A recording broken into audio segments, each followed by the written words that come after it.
السلام علیکم ورحمۃ اللہ وبرکاتہ۔ اعوذ باللہ من الشیطان الرجیم، بسم اللہ الرحمن الرحیم۔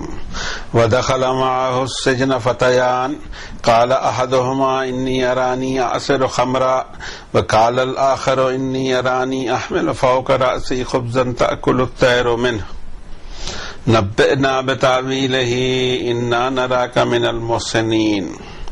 قال لا يأتيكما طعام ترزقانه إلا نبأتكما بتأويله قبل أن يأتيكما ذلكما مما علمني ربي إني تركت ملة قوم لا يؤمنون بالله وهم بالآخرة هم كافرون واتبعت ملة آبائي إبراهيم وإسحاق ويعقوب ما كان لنا أن نشرك بالله من شيء ذلك من فضل الله علينا وعلى الناس ولكن أكثر الناس لا يشكرون۔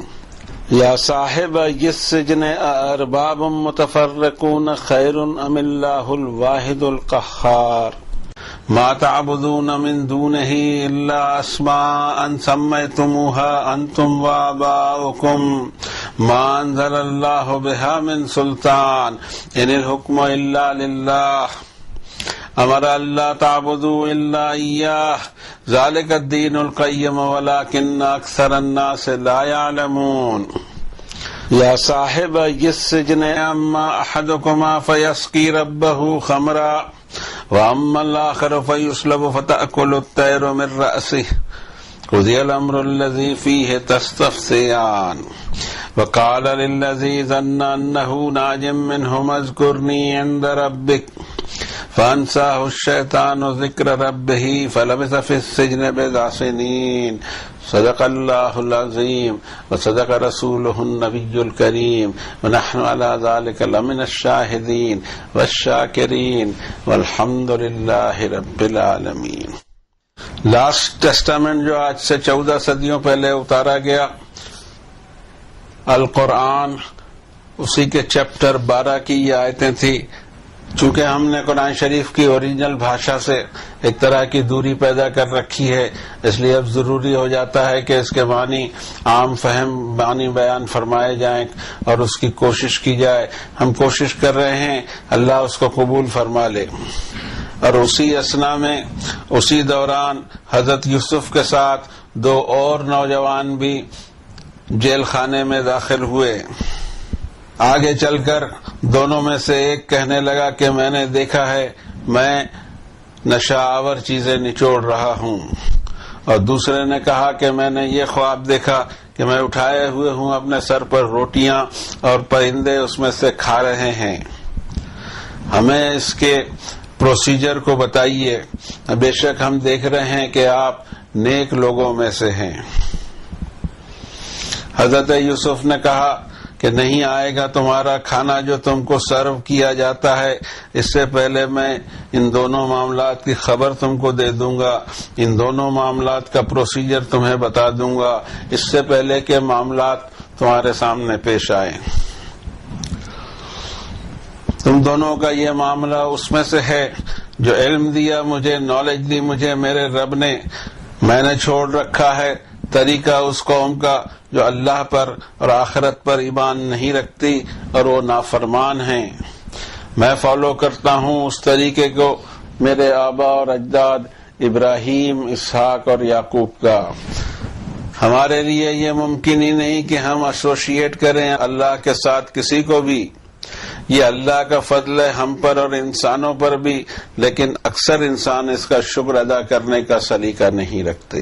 اے میرے جیل خانے کے ساتھیو، تم مجھے بتاؤ کیا مختلف قسم کے گاڈز، مختلف قسم کے ارباب بہتر ہیں یا ایک واحد القہار اللہ آلمائٹی؟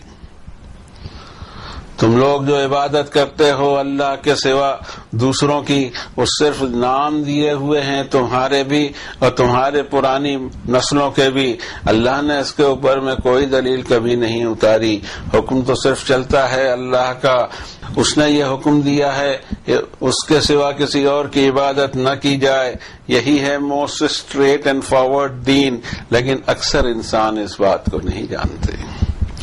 اے میرے جیل خانے کے ساتھیوں، تم میں سے دو میں سے ایک ہے، وہ تو اپنے باس کی خدمت نشاور چیزیں نچوڑ کر کرے گا، اور جو دوسرا ہے اسے صلیب ہوگی اور پرندے اس کے سر سے کھاتے ہوں گے۔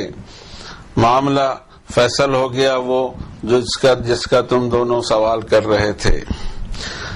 اور جس شخص کے بارے میں حضرت یوسف کا خیال تھا کہ وہ بچ جائے گا جیل سے، اس سے کہا کہ تیرے باس کے پاس میں میرا مینشن کرنا، میرا تذکرہ کرنا، لیکن اس کے شیطانی جبلتوں نے اس کو بھلا دیا کہ اس کے باس کے پاس حضرت یوسف کا تذکرہ کرے، اور اس طرح حضرت یوسف جیل خانے میں کچھ اور مزید چند سال حضرت یوسف رہے۔ یہاں سے واقعہ ٹرن لیتا ہے۔ ہم پہنچے تھے یہاں تک کہ حضرت یوسف کو بے قصور انہوں نے جیل میں ڈالا، اس لیے ان کو جیل میں ڈالا، ان کا بلند کیریکٹر ایسا تھا کہ سارے شہر کی خواتین کا کچھ اور خیال تھا، لیکن یہ پہاڑ جیسے اٹل تھے اپنی جگہ پہ، اس کی وجہ سے سماج میں کوئی سورش ان کو دکھائی دے رہی تھی، اور انہوں نے حضرت یوسف کو اس معاملے سے ہٹا دیا، اس سین سے ہی ہٹا دیا جس میں عورتوں کے لیے ایک نیا سین پیدا ہو رہا تھا۔ اب جب حضرت یوسف جیل کاٹ رہے ہیں تو ظاہر ہے کہ بے قصور آئے تھے، حالانکہ جیل خانے میں بے قصور لوگ بہت کم جاتے ہیں، بلکہ جاتے ہی نہیں، قصوروار ہی جایا کرتے ہیں۔ ہمارا معاملہ بھی عجیب ہے، ہمیں اگر جیل ہو جائے ہمارے گناہوں کی وجہ سے، غلطیوں کی وجہ سے، غلط پالیسیوں کی وجہ سے، تو ہم بڑے پیار سے کہہ دیتے ہیں کہ ہم سنت یوسف پہ چل رہے ہیں۔ سنت یوسف یہ نہیں ہے کہ آپ کے غلط طریقوں پر، غلط اخلاق پر یا غلط نظریات پر آپ کو جیل ہو، بلکہ سنت یوسف یہ ہے کہ کوئی قصور نہ ہو۔ قصور اگر کوئی ایک ہے تو وہ یہ ہے کہ کیریکٹر کے ساتھ میں اللہ سے ڈرتے ہوئے وہ اللہ کی نافرمانی کے کام میں ملوث نہیں ہونا چاہتے، اس کے لیے ان کو جیل دی گئی۔ یہاں تو ایسا کوئی معاملہ نہیں ہوا کرتا، لیکن یار لوگ بھی اپنی خود کی، اب ہمیں جیل ہو جائے ہم کہ ہم سنت یوسف پر، ارے بابا تمہارا قصور کیا ہے؟ یہ تو دیکھا جائے تم پہ مقدمہ چلا، وہ ثابت ہوا، اس کے بعد تم کو جج نے جیل کی، اور تم یہ کہہ رہے ہو سنت یوسف۔ یہ نہیں ہے سنت یوسف۔ اپنے آپ کو انبیاء سے ملانا اچھا کام نہیں ہے۔ کروڑ انسانوں کے عمل ہوں، نیک لوگوں کے عمل ہوں، مومنین کے عمل ہوں، ایک نبی کی شان اس سے بہت اونچی ہوا کرتی ہے۔ وہ ایمان کے پہاڑ ہوا کرتے ہیں، عظیمت کے پہاڑ ہوا کرتے ہیں، ان کو کوئی ہلا نہیں سکتا، ان سے کوئی اللہ کی نافرمانی کے کام سرزد نہیں ہوتے۔ خدا کا سب سے زیادہ خوف ان کو رہا کرتا ہے، عام انسانوں کی بنسبت بہت زیادہ۔ تب معاملہ یہ بنتا ہے کہ حضرت یوسف کا وہی کیریکٹر ہے جو جیل کے باہر تھا، جیل کے اندر میں بھی وہی کیریکٹر ہے کہ ایک ایسے بااخلاق انسان دکھائی دیتے ہیں جن کی باڈی لینگویج میں بڑی شرافت، زبان میں بڑی شیرینی، اخلاق بڑے حسین، ہر ایک کے کام آنے والے، ہر ایک کے دکھ درد کو بانٹنے والے، اور اپنی زندگی کو سادگی سے گزارنے والے انسان کا روپ سامنے آتا ہے۔ ہر کسی کا دل یہ کہہ اٹھتا ہو کہ یہ شخص بے قصور جیل میں آیا ہوا ہے، حالانکہ اخلاقی اعتبار سے بہت اعلیٰ پیمانے کا انسان ہے، اور یہی بات ہمارے سامنے آ رہی ہے۔ اس واقعے کے اندر جو پہلی آیت میں اللہ تعالیٰ نے ذکر فرمایا وَدَخَلَ مَعَهُ السِّجْنَ فَتَيَانِ، اسی عرصے میں دو نوجوان بھی جیل میں داخل ہوئے۔ قَالَ أَحَدُهُمَا إِنِّي أَرَانِي أَعْصِرُ خَمْرًا، ایک نے کہا میں خواب میں دیکھا کہ میں نچوڑ رہا ہوں نشہ آور چیز یا شراب، اور دوسرے نے کہا میں نے دیکھا وقال الآخر انی ارانی احمل فوق رأسی خبزا تأکل الطیر منہ، اور دوسرے نے کہا کہ میں دیکھ رہا ہوں یا میں نے دیکھا کہ میں اٹھائے ہوئے ہوں سر پر روٹیاں اور پرندے اس میں سے کھا رہے ہیں۔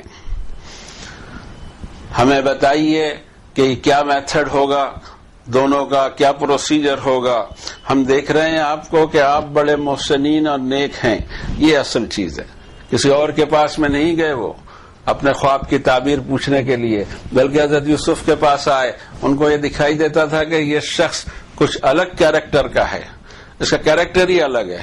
یہ کوئی ہم کو مشورہ دے گا تو غلط تو کبھی نہیں دے گا، اگر صحیح ہوگا تو ہی دے گا، اگر اس کو سمجھ میں نہیں آیا تو سوری بول دے گا، اور یہ سب کے کام آتا ہے۔ اسی کے پاس پہنچا جائے کہ ہمارے اس معاملے میں کچھ وہ ہماری ہیلپ کرے۔ اب حضرت یوسف کو ایک چانس ملتا ہے کہ دو آدمی ان کے قریب آتے ہیں تو اس قربت کا فائدہ کس طرح اٹھانا چاہیے، یہ فائدہ حضرت یوسف نے اٹھایا، ہم کو آگے کی آیتوں میں سمجھ میں آ رہا ہے۔ قال لا یأتیکما طعام ترزقانہ الا نبأتکما بتأویلہ قبل ان یأتیکما۔ حضرت یوسف نے کہا کہ تم دونوں کو جو کھانا پرووائڈ کیا جاتا ہے اس کے آنے کے پہلے، ایسا نہ ہو کہ کوئی بہت لمبی چوڑی تقریر ہو اور کھانا جو دیا جاتا ہو اس کا ٹائم گزر جائے اور یہ لوگ بھوکے رہ جائیں، ان کا دھیان لگا ہوا ہوگا کھانے کی طرف اور میں اپنی بات کہہ رہا ہوں گا، توجہ نہیں دیں گے۔ اس سے پہلے کہ کھانا سرو ہو میں ان کے پروسیجر کو بتاتا ہوں تمہیں، اس سے پہلے کہ یہ پروسیجر تمہارے سر پہ آ جائے، تمہارے ساتھ ہونے لگے، یعنی دونوں کے فاصلے کو بھی بتا دیا کہ کتنی دیر کوئی بات ہوگی۔ ایک تو ہے کہ کھانا سر ہونے کے پہلے ہو جائے گی، دوسرے ہے کہ ان کو فکر لگی ہوئی ہے کہ جو دو خواب ہیں ان کا کیا ہوگا۔ اس فکر کے لیے بھی انہوں نے کہہ دیا کہ ابھی فکر نہ کرو، یہ کوئی فوراً نہیں ہو جانے والا ہے، اس کو بھی دیر لگنے والی ہے، اس سے پہلے میں تم سے، لیکن پہلے میری بات ہے۔ دعوت کے طریقے اس طرح نکالے جاتے ہیں کامن زندگی میں، کوئی تخت جمع کر دعوت کا کام نہیں ہو رہا کہ آئیے میں آپ کو دعوت دوں، کائے کی دعوت دے رہے ہو بھائی؟ اور کوئی اس طرح بھی نہیں کہ دعوی ایکٹیویٹی میں کوئی لگ جاوے، کائے کا دعوی ایکٹیویٹی؟ دعوت چلتی ہے نارمل لائف میں، آپ دعوت دیں۔ پہلی بات تو آپ کو یہ معلوم ہو کہ دعوت ہے کیا۔ ہمارے نقطۂ نظر سے صرف 3 دعوت ہیں۔ دعوت نمبر 1 توحید خالص کا اسٹیبلشمنٹ، نمبر 2 آخرت کے حساب کی جواب دہی کا احساس، اور نمبر 3 نیک اعمال، جس کے لیے کسی نبی کی سنت کی ضرورت ہو یا اللہ کی کتاب ہو اور نبی کی سنت ہو، تب جا کے وہ نیک عمل بنتے ہیں، نہیں تو عام طور سے لوگ نیک عمل ہوئے ہی کرتے ہیں۔ تو فرمایا رب تعالیٰ نے کہ حضرت یوسف نے ان سے اتنا ٹائم لے لیا کہ وہ بے چین نہ ہو، چین سے میری بات سنیں، اور اس کے بعد فرماتے ہیں حضرت یوسف کریڈٹ اپنے اوپر نہ لے کے سارا کریڈٹ اللہ کو دیتے ہیں۔ ذالکما مما علمنی ربی، یہ جو میں بتا رہا ہوں پروسیجر، یہ اس میں سے ہے جو میرے رب نے مجھے نالج دی ہے۔ یہ میرا کمال نہیں ہے بلکہ میرے رب کا کمال ہے کہ یہ نالج اس نے دی۔ انی ترکت ملت قوم لا یؤمنون باللہ وهم بالآخرۃ هم کافرون، میں نے چھوڑے رکھا ہے، میں نے کبھی پکڑا ہی نہیں وہ طریقہ ان لوگوں کا جو اللہ کے ساتھ خالص ایماندار نہیں ہے، شرک کرتے ہیں۔ اللہ کی موجودگی کا احساس سب کو ہوتا ہے، دا گاڈ ہے، ایشور ہے، اکال ہے، پھر کیا کیا جا رہا ہے تو اس کے قریب پہنچنے کا راستہ نکالا جا رہا ہے، یا یہ بھی اس کے روپ ہیں، یا یہ اس کے اوتار ہیں، یا یہ اس کے سامنے ہماری شفاعت کر دیں گے۔ یہ سارے فرسودہ خیال صرف اور صرف ہمارے ہوتے ہیں، اللہ کی طرف سے کوئی دلیل اور سند اس میں کبھی نازل نہیں کی گئی، بلکہ اللہ کی کتابوں کو ریفر کریں تو ہر قسم کے شرک کا اس میں رد ملتا ہے، کنڈم کیا جاتا ہے ہر جگہ شرک کو، ہر لمحے پر، ہر اسٹیپ پر، ہر روپ میں اس کو کنڈم کیا جاتا ہے۔ اور اس کے بعد سب سے بڑا المیہ اور سب سے بڑی ٹریجڈی انسانوں کے ساتھ یہ رہی ہے کہ انسانوں کی بڑی تعداد شرک میں ملوث ہوتی ہے جس کی اس کے پاس میں کوئی دلیل نہیں ہوتی۔ انی ترکت ملت قوم لا یؤمنون باللہ وهم بالآخرۃ هم کافرون، میں نے کبھی اس راستے کو اختیار ہی نہیں کیا، ان لوگوں کے راستوں کو کہ جنہوں نے جو اللہ پر خالص ایمان نہیں رکھتے ہیں، اس ایمان میں خلوص نہ ہو کے اس کے اندر میں ملاوٹ ہوا کرتی ہے، اور آخرت کے ساتھ آخرت کے حساب دہی کا ان کو احساس نہیں ہے، اور وہ نافرمانی کی زندگی گزار رہے ہیں۔ واتبعت ملت آبائی ابراہیم و اسحاق و یعقوب، میں تو فالو کرتا ہوں میرے آبا اور اجداد کے طریقوں کا، ابراہیم علیہ السلام، اسحاق علیہ السلام اور یعقوب علیہ السلام کی۔ ایسا دکھائی دیتا ہے کہ اس سوسائٹی میں کوئی نہ کوئی چرچا ان 3 عظیم الشان انسانوں کے بارے میں رہا ہوگا کہ ان کی دعوت کیا رہی اور کیوں انہوں نے کس طرح سے انہوں نے اپنی پوری عمر گزاری ہے۔ ما کان لنا ان نشرک باللہ من شیء، یہ ہمارے شان کے خلاف ہے، یہ ہم سے ہونا ہی نہیں چاہیے کہ ہم اللہ کے ساتھ کسی کو کسی طرح بھی ایسوسیٹ کریں۔ شرک اسی کو کہتے ہیں کہ اللہ کی جو علویت ہے، الوہیت اور علویت دونوں میں کسی کو شریک کیا جائے کسی بھی روپ میں، وہ شرک ہو جاتا ہے۔ من دون اللہ، اگر اللہ سے کے سوا کسی کو پکارا جا رہا ہو، کسی کی عبادت کی جا رہی ہے، وہ بھی شرک، اور مع اللہ بھی شرک ہے کہ اللہ کے ساتھ ساتھ دوسروں کو ملاتے ہوئے کوئی ضرورت نہیں ہے۔ سوال یہ ہے کہ ہماری بات وہاں تک پہنچا دیں گے، ضرورت ہی کیا ہے، جبکہ لائیو کنیکشن جس کو ہم کہتے ہیں کہ نیٹ ورک سے ایک ڈیوائس ایسا ہے کہ جو تنفس کے ساتھ چلتے رہتا ہے۔ آپ نے دیکھا ہوگا کہ یہ جو بیٹری یا سیل ہوتے ہیں موبائل کے، وہ کلک کلک کرتے رہتے ہیں، اسی طرح یہ ہمارا دل بھی کلک کلک کر رہا ہے، اور جب تک یہ دل کلک کلک کرتے رہے گا تب تک ہماری ہاٹ لائن بنی رہے گی، جو نیٹ ورک ہے اس سے ہماری ہاٹ لائن بنی رہے گی، اور کوئی سوچنے کی ضرورت نہیں کہ ہمیں بیل دینا پڑے گا تب جا کے کوئی اس کو ریسیو کرے گا، بلکہ اللہ تعالیٰ انسٹنٹلی انسانوں کی دعائیں بھی سنتے ہیں، اور اس کو پوری کرنا ہو تو پوری بھی کر دیا کرتے ہیں۔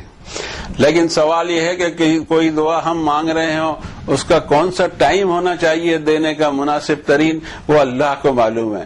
ہم آج ایک چیز تو مانگ رہے ہیں، وہ چیز اللہ دے بھی دے، اور ساتھوں ساتھ اس کے ریپرکشن ایسے پڑتے ہوں کہ ہمارے اندر دوسری برائیاں گھس جائیں، یہ تو ہم پر احسان ہوا کہ ہماری دعا قبول نہیں ہوئی۔ کوئی شخص بہت دعائیں کرے، دولت دے دے اللہ، دولت تو اللہ نے دے دیا، ساتھ میں شراب جوا بھی آ گیا، تو یہ دولت اس کے لیے صحیح ہوئی یا غلط ہوئی؟ اس سے تو پہلے کی حالت صحیح تھی۔ اس لیے یہ ہمیں نہیں معلوم کہ ہماری دعاؤں کا ریپرکشن کیا پڑ سکتا ہے، یہ اللہ کو معلوم ہے، اور دعائیں خالی نہیں جایا کرتی۔ ایک روایت میں اس طرح آیا ہوا ہے کہ اللہ تعالیٰ اپنے پر کسی کا قرض نہیں رکھتے، جس نے اللہ کو خالص ہو کر دعا کی ہوگی، اللہ نے اگر اس کی دعا پوری نہیں کی ہو یہاں دنیا میں، تو کسی مصیبت کو ٹال دیا ہو اس دعا کی وجہ سے، یا پھر ایسا ہو کہ کوئی اس کے اندر میں برائی آ جانے کے چانسز ہوں، اور اللہ نے نہ دے کر اس پر احسان کیا ہو، اور آخری درجہ اور آخری معاملہ یہ ہوگا کہ آخرت میں اللہ تعالیٰ اس کا اجر اور ثواب دیں گے کہ میرے بندے نے مجھ سے مانگا تھا لیکن میری مشیت میں فٹ نہیں آتا تھا، میں نے اس کو اس وقت نہیں دیا، اب میں اس کو اس دعا کا صلہ دیتا ہوں۔ اس وقت انسان چیخ اٹھے گا کہ کاش میری کوئی دعا ہی قبول نہیں ہوتی، تو یہاں آ کر مجھے کیا ریوارڈ ملتا۔ ما کان لنا ان نشرک باللہ من شیء، یہ امپاسبل ہے کہ ہم اللہ کے سوا کسی کو ایسوسیٹ کریں کسی بھی پوزیشن میں۔ ذالک من فضل اللہ علینا وعلی الناس ولکن اکثر الناس لا یشکرون، یہ ہم پر اور انسانوں پر اللہ کا فضل ہے، یہ توحید اللہ کا فضل اللہ تعالیٰ نے فرمایا۔ اس فضل کو، اس نعمت کو جو چھوڑتا ہے اس سے بڑا کوئی ناشکرا ہو سکتا ہے؟ لیکن فرماتے ہیں وَلَكِنَّ أَكْثَرَ النَّاسِ لَا يَشْكُرُونَ، اکثریت انسانوں کی اس حال میں جیتی ہے کہ شکر کی کیفیت نہیں آتی۔ اب یہاں سے دعوت شروع کرتے ہیں، اور یہاں دعوت جو دی جا رہی ہے وہ کوشچن کے حساب سے دی جا رہی ہے، سامنے والے کو سوچنے پر مجبور کیا جا رہا ہے۔ اور دعوت کا یہ پہلو بہت امپورٹنٹ پہلو ہوتا ہے۔ ایک پہلو یہ کہ آپ سیدھی سیدھی بات کریں، اور ایک پہلو یہ کہ سوال کو ذہن میں اٹھا کر خود ہی جواب دیں، اور اس کا ذکر ہم کو قرآن میں ہی ملتا ہے، اسٹائل بھی قرآن شریف میں ملتی ہے کہ دعوت دینی کیسی چاہیے۔ یا صاحب السجن ارباب متفرقون خیر ام اللہ الواحد القہار، شروعات ہی کی انہوں نے اخلاق کے بلند معیار سے، بلند مینار سے۔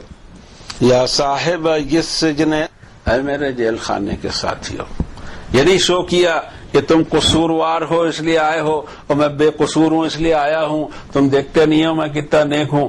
نو، اس لیول کو دور کرنا پڑے گا۔ ابھی حالات obviously یہ دکھائی دے رہے ہیں کہ یہ تینوں کے تینوں جیل میں ہیں، اور جیل کے ماحول کے اندر میں اگر ان کو اپنے سے اونچا بھی بتایا جائے تو کوئی اثر نہیں رکھے گا، اس لیے کہ حالات اس کو فیور نہیں کر رہے ہیں۔ حالات تو یہ بتا رہے ہیں کہ تینوں جیل میں ہیں، اور ایسی صورت میں حضرت یوسف ان سے جب بات کر رہے ہیں تو کہتے ہیں میرے جیل خانے کے ساتھیوں، لیول ایک ہی لاتے ہیں، اپنا اور ان کے لیول میں فرق نہیں رکھتے ہیں کہ جیل خانے میں تم بھی ہو میں بھی ہوں۔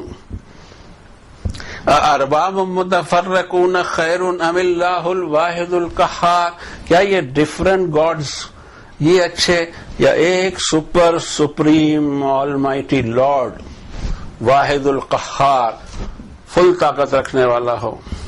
ما تعبدون من دونہ الا اسماء سمیتموها انتم وآباؤکم، جن کی تم عبادت کرتے ہو یہ تمہارے دیے ہوئے نام ہیں، اور واقعی یہ دیے ہوئے نام ہیں، یہ غریب نواز ہیں اور یہ غوث الورا ہیں، معلوم نہیں کیا کیا، اس کا مطلب بھی مجھے نہیں سمجھتا. یہ مستغیث ہیں، یہ استغاث والے ہیں، یہ فلاں ہیں، یہ غریب نواز ہیں، یہ دستگیر ہیں، یہ وہ ہیں، یہ سب تمہارے ہی نام دیے ہوئے ہیں. یہ نام ایک ہم نے یہاں کے بتا دیے، دوسرے لوگوں کے دوسرے نام ہیں، ان کے پاس بھی بہت کچھ ہے. یہ فلاں علم کو دینے والی ہیں، یہ پیسے بانٹنے والی ہیں، تو جو پیسے بانٹتی ہیں، جو ان کا مرید ہے، جو ان کی عبادت کرتا ہے، کم سے کم وہ تو مالدار ہو جانا چاہیے. وہ بھی بیچارہ رکشہ گھسیٹتے رہتا ہے، جس پہ کرپا ہو جاتی ہے کسی کی، اس کے بے حال وہی ہوتے ہیں. لیکن فرسودگی جاتی نہیں انسانی دماغ کی. اصل چیز انسانی دماغ اگر آزاد ہو جائے شرک سے تو زبردست ترقی ہو سکتی ہے اس دنیا کی. جو آج جو ترقی ہم دیکھ رہے ہیں اس سے کئی گنا آگے ہو سکتی تھی، لیکن شرک میں یہ ذہن الجھا ہوا رہتا ہے اور توحید کی نعمت کی قدر نہیں ہوتی. توحید ایک بار اگر کسی کو اس آب حیات کا مزہ مل جائے تو اس کا سینہ کھل جاتا ہے اور سارے خوف اس کے دور ہو جاتے ہیں. الا ان اولیاء اللہ ہے لا خوف علیہم ولا هم یحزنون. وہ سمجھتا ہے کہ اللہ میرا پروٹیکٹر ہے، اب اس کو کوئی خوف اور کوئی غم ہو ہی نہیں سکتا کہ کوئی اس کو ہاتھ نہیں لگا سکتا. اللہ ولی الذین آمنوا، اللہ ولی ہے، پروٹیکٹر ہے ان لوگوں کا جو ایماندار ہیں. جو بے ایمان ہیں ان کا پروٹیکشن نہیں کرتا، ان کو تو اسی حال میں رہنے دیتا ہے. اس لیے ضروری ہے کہ توحید کے وہ جو آب حیات ہے اس کا مزہ لیا جائے اور اس کا شکر ادا کیا جائے کہ اب کوئی پریشانی کہیں سے آ نہیں رہی ہے. کسی اور کے جگہ اس سر کو ذلیل کرنے کی ضرورت نہیں. جس کے سامنے ہم ذلیل ہیں، ہماری نسلیں ذلیل ہیں، اسی کے سامنے اپنا سر رکھ دیا جائے. کیا ضرورت ہے کہ ہم ادھر ادھر اپنا سر کو ناپاک کریں. امر اللہ تعبدوا الا ایاہ، اللہ نے حکم دیا ہے کہ صرف اسی کی عبادت کی جائے، صرف اسی کی غلامی کی جائے، صرف اسی سے مانگا جائے، صرف اسی کو پکارا جائے. ذالک الدین القیم، یہ ہے وہ موسٹ اسٹیبلش دین. ولیکن اکثر الناس لا یعلمون، اکثر انسان اس بات کو نہیں جانتے. ہم نے آپ سے عرض کیا تھا کہ سوالیہ انداز میں دعوت، قرآن شریف میں بہت ساری جگہ اس کی مثالیں ملتی ہیں. ہم ایک جگہ لیتے ہیں سورۃ النمل کی، جہاں لائن سے سوال آئے چلے جا رہے ہیں توحید کے، کہ کس طرح یہ سوال اٹھایا جا سکتا ہے، کس ماحول میں، کون سا مناسب ماحول ہے جس میں ہم کس آیت کو چوز کر کے اس کی روشنی کے اندر میں ہم دعوت دے سکتے ہیں. فرمایا امن خلق السماوات والارض وانزل لكم من السماء ماء، کس نے کریٹ کیا آسمانوں اور زمین کو؟ جس سے آپ پوچھیں گے اس کے ذہن میں جو ایشور یا خدا یا اکال یا گاڈ کا تصور ہوگا، دا گاڈ کا، وہ دا گاڈ ہی کہے گا، کسی اور کا نام نہیں. اس کو معلوم ہے کہ زمین اور آسمان کوئی بنا ہی نہیں سکتا، یہ مخلوق کیا بنائے گی. وانزل لکم من السماء ماء، آسمان کی بلندی سے تمہارے لیے بارش اتاری. فانبتنا بہ حدائق ذات بہجہ، اور کیسی کیسی پیداوار ہم نے خوبصورت اس میں پیدا کی. تم اس پیداوار کو پیدا کرنے کا بھی اختیار نہیں رکھتے تھے اور کاٹنے کا بھی اختیار نہیں. اِلٰہٌ مع اللہ، کیا اللہ کے ساتھ ساتھ کوئی اور بھی ہے؟ بل ہم قوم یعدلون. یہ انسانیت کی تکلیف یہ ہے کہ اللہ کے پیرالل دوسروں کو لاتا ہے. امن جعل الارض قرارا، یہ تیز گھومتی ہوئی زمین کو کس نے قرار دیا کہ تمہارے یہاں مکان ہے، تم خود یہاں کھڑے ہو اور تمہارے اسٹیبلشمنٹ ہیں. 1 سیکنڈ میں 18 کلومیٹر اس کی موومنٹ ہوتی ہے کہتے ہیں. ہمیں نہیں معلوم، جو سائنس میں پڑھتے ہیں ہم اس میں یہ معلومات ملتی ہیں کہ بھئی اتنی تیزی سے کوئی گول گھومنے والی گیند کے اوپر میں آپ کھڑے کیسے ہیں. یہ ایک عظیم الشان کمال ہے، لیکن اس کی طرف دھیان کسی کا جاتا نہیں. وجعل خلالها انہارا، اور اسی میں ندیاں بنا دی. زمین جب الٹی طرف میں چلی جائے تو ندیاں سب گر جانا چاہیے، کہیں کوئی نہیں گرتا. وجعل لها رواسي، اور اس کے اوپر میں پہاڑ کو فٹ کر دیا. وجعل بین البحرین حاجزا، یہ 2 پانی ہیں، ایک کھارا نمکین ہے اور ایک تمہارا پانی ہے جو پینے کے قابل ہے. ان دونوں کے بیچ میں آڑ رکھ دی ہے کہ وہ اس سے نہ ملے، یہ اس سے نہ ملے، ورنہ تم پانی کے لیے ترس جاتے اور بھوکوں مر جاتے. الہ مع اللہ، اللہ کے ساتھ کوئی اور بھی گاڈ ہے؟ بل اکثرهم لا یعلمون، ان کی اکثریت جانتی نہیں اس بات کو.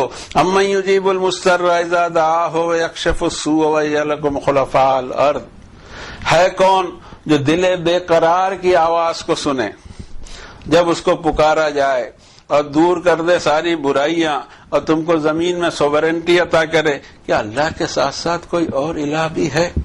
قلیلا ما تذکرون. تم سدھرتے نہیں ہو. تم کو عقل کی بات بتائی جائے تم سدھرتے نہیں ہو. اور 2-3 آیتیں ہیں, ہم وقت کے لحاظ سے آگے نہیں پڑھ پا رہے ہیں. ہم بتا رہے ہیں 27 نمبر کی سورت کی 60 نمبر کی آیت سے مضمون شروع ہوتا ہے.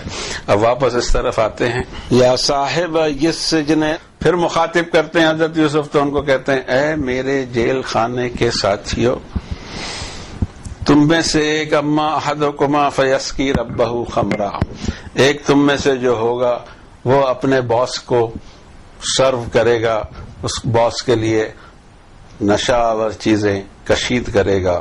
وَأَمَّا الْآخَرُ فَيُسْلَبُ فَتَأْكُلُ الطَّيْرُ مِنْ رَأْسِهِ, اور جو دوسرا ہے اس کو سلیب دی جائے گی. آج کل ہم پھانسی وغیرہ یا کچھ اور چیز کہہ لیتے ہیں, سلیب کا مطلب یہ کہ ہینگ ٹو ڈیتھ, اور پرندے اس کے سر سے کھا رہے ہوں گے. قُضِيَ الْأَمْرُ الَّذِي فِيهِ تَسْتَفْتِيَانِ, یہ میٹر پورا ہوا تم دونوں کا جس میں تم مجھ سے سوال کرنے آئے تھے. وَقَالَ لِلَّذِي ظَنَّ أَنَّهُ نَاجٍ مِّنْهُمْ اذْكُرْنِي عِندَ رَبِّكَ, اور جس کے بارے میں حضرت یوسف کا خیال تھا کہ یہ اپنی ڈیوٹی پر واپس رکھ لیا جائے گا اور یہ جیل سے نکل جائے گا, اس سے کہا کہ میرا تذکرہ کرنا, مجھے مینشن کرنا تیرے باس کے پاس. لیکن ہوتا یہ ہے کہ فَأَنسَاهُ الشَّيْطَانُ ذِكْرَ رَبِّهِ فَلَبِثَ فِي السِّجْنِ بِضْعَ سِنِينَ, شیطان نے اس کو اس تذکرے کو بھلا دیا. یہ انسان کی ایک فطرت. اس کے اوپر آپ بڑے سے بڑا احسان کر دو, لیکن اس احسان کو جب وہ اس احسان کے مزے لینے لگے گا تو سب سے پہلے بھولے گا, تو آپ کو بھول جائے گا. ٹھیک یہی معاملہ اللہ کے ساتھ بھی ہمارا ہے. بہت بڑا احسان فرماتے ہیں, مصیبتوں سے بچاتے ہیں, اور ہمارا حال یہ ہے کہ مصیبت سے بچ گئے تو سب سے پہلے مائنس کر دیتے ہیں اللہ کو. اپنی عقل پر بھروسہ کر لیتے ہیں, اپنی سمجھ پر, یہ جو کچھ بھی ہے اپنے علم پر بھروسہ ہے, لیکن یہ نہیں ہوتا کہ یہ اللہ کی اسپیشل مدد تھی. بہت کم لوگ ایسا مانا کرتے ہیں.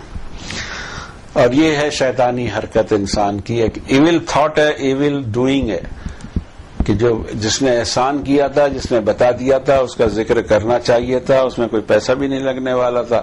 اپنے باس سے ذکر کرنا تھا کہ فلاں فلاں شخص سے فلاں فلاں جیل میں ہماری ملاقات ہوئی.